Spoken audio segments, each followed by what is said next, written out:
The Chinese were the first people in the entire world to be able to do that. 한국의 도자기 발전 역사에 대해 알려주는 강의에서 어떻게 된 일인지 계속해서 중국의 훌륭함을 먼저 말하는 이 사람. The Chinese have always been quite technologically advanced and sophisticated. 그런데 갑자기 양심상 도저히 안 되겠던지 이렇게 말합니다. I am now persona non grata in China, but nonetheless, I think it's true. It is an absolutely perfect glaze, and you cannot imagine more perfect, more beautiful carving than on this little bottle. 대체 어떻게 된 일일까요? 강의를 하고 있는 곳은 미국의 포틀랜드 미술관.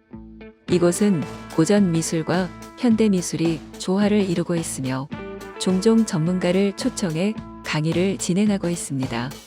그리고 이날은 하버드 대학교 미술관의 동양미술 전문가 로버트 모우리가 강의를 하게 됐는데요. 그가 여기 미술관에 초청된 이유가 있었습니다.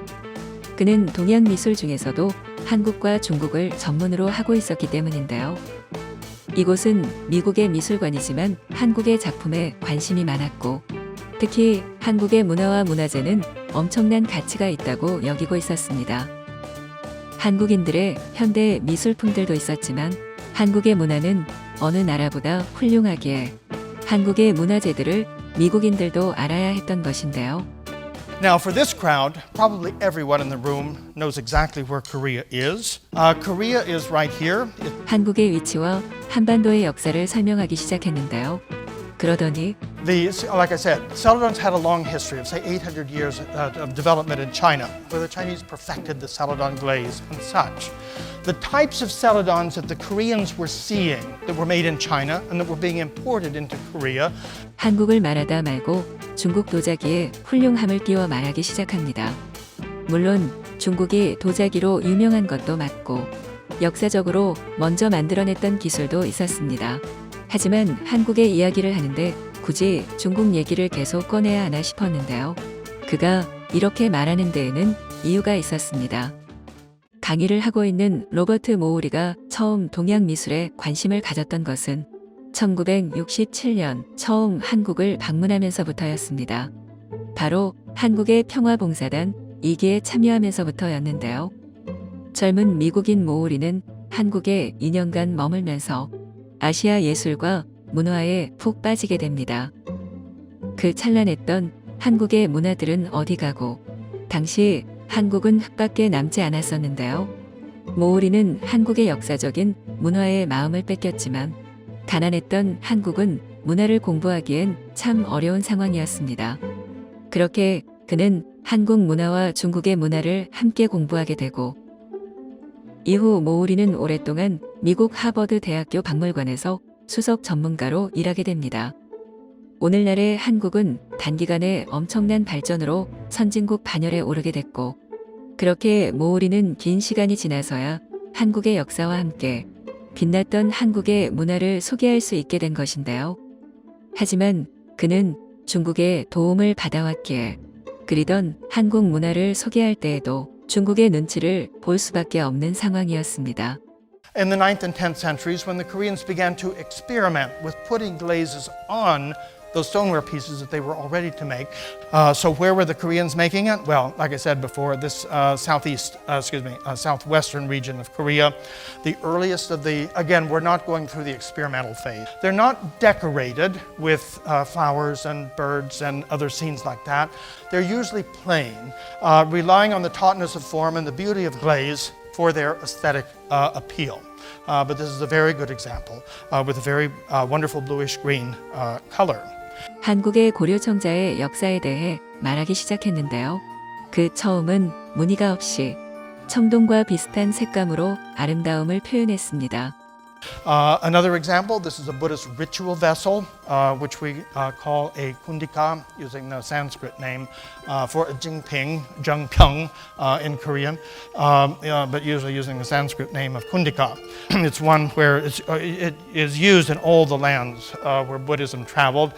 Shape changes a little bit from culture to culture. There would have been a little cover there. You can see the little hole for a hinged cover. The holy water put in there, and again dispensed through the spout. But this is a very beautiful Celadon piece in the Fitzwilliam Museum at Oxford University. This one now begins to have, instead of just undecorated, you begin to find finely incised decoration around there and some floral decoration down here. And in terms of the shape, you see that, of course, most of the kundika vessels were made in bronze, whether in China, in India, or wherever. And you see that the shape, that's probably just a little bit later, but roughly contemporaneous. In Korea, it was typical to elongate the shape, very beautiful. That one is bronze that's inlaid with silver wire, but you can see how closely the ceramic example follows its bronze prototype. 형태와 색감만으로도 충분히 아름다움을 표현해냈던 한국. 그리고 이후엔 양각으로 무늬를 만들기 시작했는데요. 그 무늬는 또 얼마나 섬세했는지 오늘날에도 그 아름다움은 연구 가치가 충분했습니다. Going back to this one, now there's beginning to be emphasis on decoration rather than just a plain undecorated vessel or one with very subtle incised decoration like the kundika that we saw. This is carved decoration. The difference being, incised decoration is like using a pencil. You're using a sharp stylus and making fine lines. Carved decoration is like a very, very, very low relief. It is using a scalpel, probably bamboo, possibly metal, but just carving away a little bit. Here, making a beveled line so that the actual lines themselves seem to jump up. But it is a floral scroll, like I said, improbably with a phoenix flying through it. But here you have beautiful incised carved decoration under an absolutely perfect glaze. 그리고 그가 사진을 넘기자 갑자기 흥분한 모습을 보이는데요. Well, this is one of the greatest, as far as I'm concerned. I'll take it home any day. Unfortunately, it's not in my museum, it's not in your museum, but it's in the Art Institute of Chicago. It's a little oil bottle, no more than about 3 or 4 inches high, but it has the most exquisite carving that you can imagine. And here is one of those places where I would emphasize that Korean celadons, at their very best, are every bit the technical and aesthetic equal of the very best contemporaneous Chinese ceramics. One really cannot say that about the Chinese-style ceramics produced by any other culture. Here, this is every bit the aesthetic and technical equal of Chinese ceramics of the day. I am now persona non grata in China, but nonetheless, I think it's true. It is an absolutely perfect glaze, and you cannot imagine more perfect, more beautiful carving than on this little bottle. 중국 회사에 소속되어 있는 그는 한국 문화를 소개하다. 결국 더 이상 참지 못하고 한국이 중국과 대등하다 말하고 맙니다. 이것도 순화해서 말한 것이지만 이후 그는 은퇴를 했는데요. 이것이 문제였는지는 확실하지 않지만 오랫동안 동양미술 전문가로 일해왔기에 한국의 문화가 얼마나 훌륭한지 숨길 수가 없었던 것입니다. 미국인인 그도 한국 문화를 말할 때 자신이 더 자랑스러워하는 것처럼 보였는데요. 물론 어느 때나 겸손함도 중요하겠지만 우리 한국인들도 우리의 문화를 말할 때 더욱 자랑스럽다는 표현을 하는 날이 오길 바랍니다.